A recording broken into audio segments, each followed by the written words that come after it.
بنو سالم کا محمد۔ اس نوجوان کے پاؤں پہ پٹی بندھی ہوئی تھی جیسے شوگر کے مریضوں کے پاؤں میں بندھی ہوتی ہے۔ وہ پچھلے کچھ دنوں سے اپنی ٹیکسی پہ ہمیں مدینہ منورہ کی زیارتیں کروا رہا تھا اور اب ہم چاہتے تھے کہ وہ بدر تک بھی ہمارے ساتھ جائے، لیکن وہ مسلسل ٹال مٹول کر رہا تھا کہ میں آپ کو ٹیکسی کا انتظام کر دیتا ہوں لیکن میں ساتھ نہیں جاؤں گا۔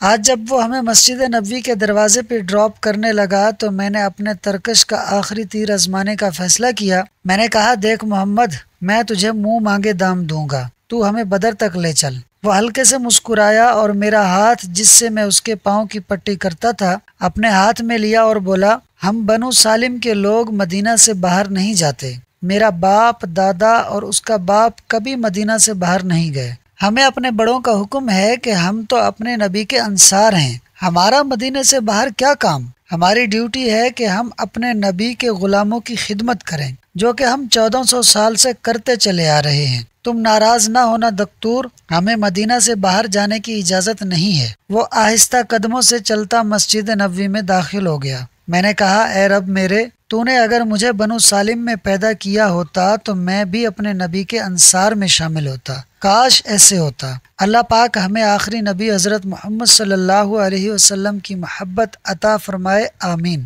دوستو، ویڈیو اچھی لگی ہو تو فاسٹ سنو یوٹیوب چینل کو سبسکرائب کر لیں۔